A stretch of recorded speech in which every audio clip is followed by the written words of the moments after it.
Good evening and welcome back to Sports Talk ATL. I am Chase Earl, joined by Alex Lord. Friday night, the Falcons had their second preseason game, and we got our first glimpse of this off. I know we got a little bit of the defense, but there wasn't enough of the defense out there for me to really make any conclusions. But I was able to watch this first team offense, and if I had told you before that there was going to be 5 penalties and it ended in an interception, we might be sitting here thinking like, oh, that just went terribly, right? When I think it was, in fact, the opposite. I thought Desmond Ridder looked like a competent starting quarterback. I thought Bijan Robinson needed only one carry for us to realize, hey, this guy is legit. He doesn't have to play the rest of the preseason, in my opinion. You know, he's good. He get healthy, stay healthy for week 1. That's all I needed here. Drake London looked like the kind of guy who could have a huge season in his second season.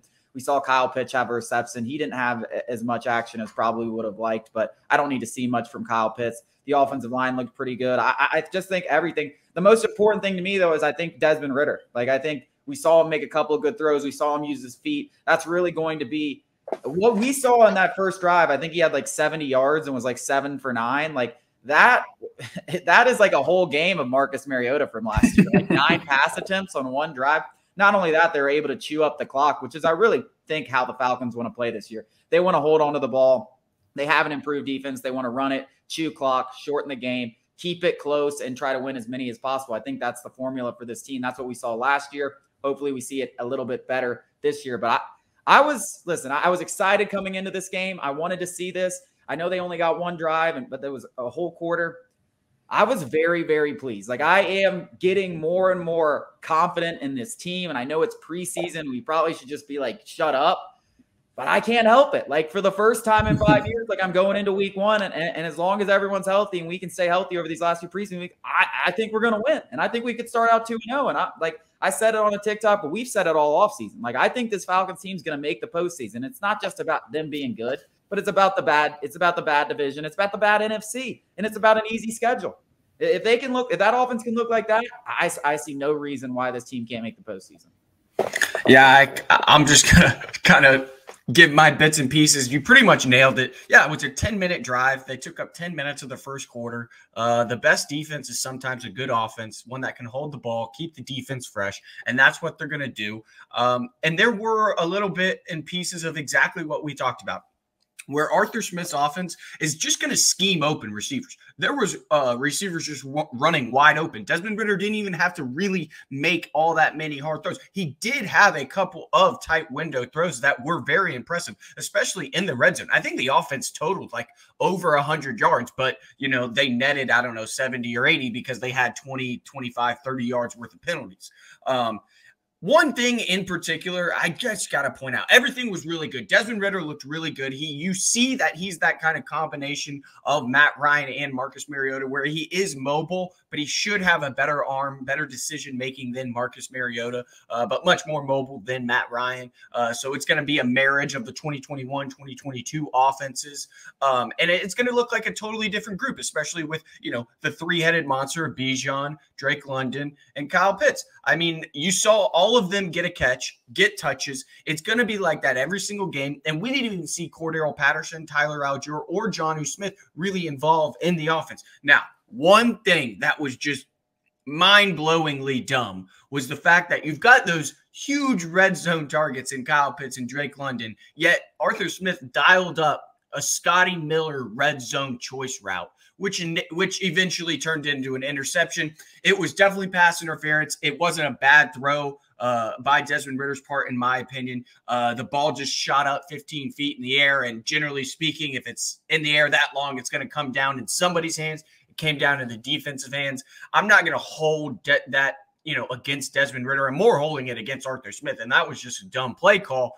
Hopefully, Arthur Smith starts to learn, and, you don't need to trick the defense that much. Like, Scotty Miller doesn't need to be getting red zone targets, especially when you've got, a basketball team of receivers, Kyle Pitts and Drake London. Matt Collins is a big dude. But other than that, it looked so good. We didn't see much from the defense. They did, Calais Campbell almost had a sack immediately on the drive. But I don't know if we should put too much weight into what the defense did, though they looked really good. That wasn't the Bengals starting offense. Joe Burrow wasn't out there. It was Trevor Siemian. But that was the Bengals starting defense that the Falcons ran up and down the field on it, which is a good defense. By no means is it a top 5 group, but what the Falcons did, they dismantled that defense. They had very few negative plays, and the negative plays that did happen, they were self-induced. They were Falcons' mistakes, not the Bengals' good plays. So, I fully expect Arthur Smith to get those penalties cleaned up. I think last year the Falcons were one of the least penalized teams in football, so that should not be a concern going into the regular season. I think the biggest takeaway is, Desmond Ridder looks like that guy that all he has to do, I've said it before, we've all said it, he just has to be good enough. A point guard to just get his playmakers the ball, and that's what the offense is going to enable him to do, and that's what he did. So he didn't make too many. I don't think he made a mistake. I know the interception is going to show up on the box score. People are going to just nitpick that, but if you watch the game, there was way too much good and maybe a couple of bad things. But all in all, just super encouraging, super excited to see this team. We're both going to the season opener. I expect it to be alive. There's a feeling around the team this year where there's positive energy. There's finally, we're all behind them again. It looks like the atmosphere, dare I say it, like a home field advantage, which we haven't seen. Me and you have been to multiple games over the past few seasons, and outside of a season opener last year against the Saints, it's been a dead crowd where Falcons fans are regularly outnumbered. I went to the Steelers game last year. Terrible. I mean, it was 2 quarters or 2/3 Steelers fans. I think that's going to change this year. Yeah, I think really the only bad play Ridder actually made was the play before the interception where he didn't see 2 guys wide open and then tried to make the play with his feet and fell short and put him in a 3rd and goal at the 3-yard line. I thought a lot of the penalties, I thought the referee crew, they were clearly in preseason form. There was missed penalties. I thought some of the holding calls they called on the Falcons, Chris Lindstrom had 2. That guy never holds. And when you saw the replays, I'm like, wow, where's the hold? That got called? He was just standing the guy up. I didn't see any reason for those to be holds. We talked about the PI on the interception. I think the ball was tipped. I don't know if the ref saw that, but it was definitely PI if they didn't see it. But if they had gone back and looked at it, they would have saw it was tipped, and then they would have had to negate the PI.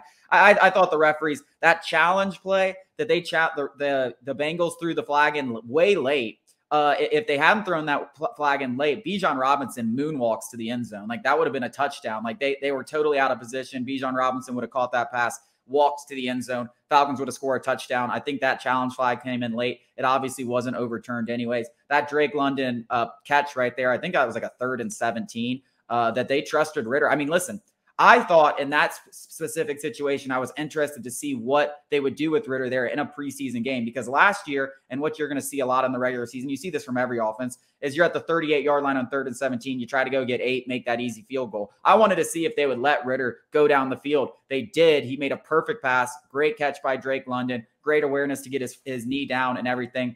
There were a lot of highlights, very few lowlights.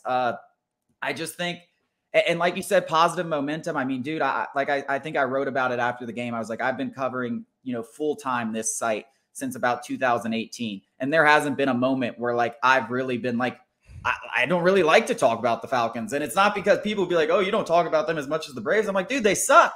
I'm sorry. I don't want to sit here and talk about something that makes me sad.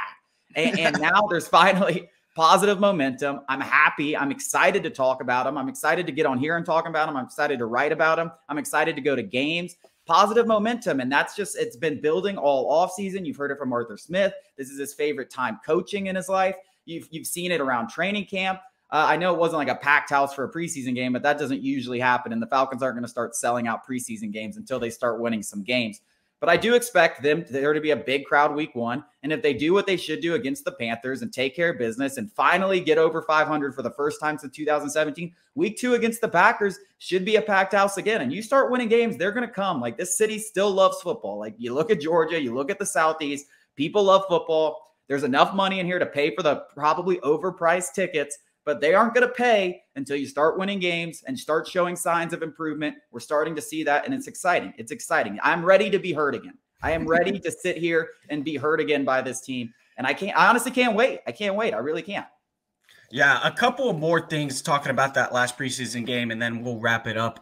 Matthew Bergeron was another guy that we're all waiting for, and he looked the part. He looks mean. He doesn't look like a rookie. He looks like a vet. He's big. He's strong. You see his presence in the run game. Obviously, pass sets are going to be a little bit rough at first, but he still handled it pretty well. Obviously, the starting offensive line did their thing. They look good, even with the Chris Lindstrom holding calls. Not too worried about that. Nobody should be. But the depth looked so bad. If one of those guys go down, the Falcons could be in trouble. Obviously, offensive linemen are, very good offensive linemen are hard to find in this league. So it's not like the Falcons are the only team without depth. But the starting offensive line looks good. Depth looks like it could be improved. That is something that could definitely happen when roster cuts happen. Fringe roster guys on other teams could make the Falcons final 53. But that's one thing that I noticed. Just ready to get to week 1. Final preseason game this Thursday, week 1 next week. Super excited. Yeah, I definitely expect them to add to the offensive line room over the next couple of weeks as guys get cut. Coming up after the break, Yanni Chirinos, my favorite Atlanta Brave. He hits the IL. Allen Winans will get the start. We'll talk about it.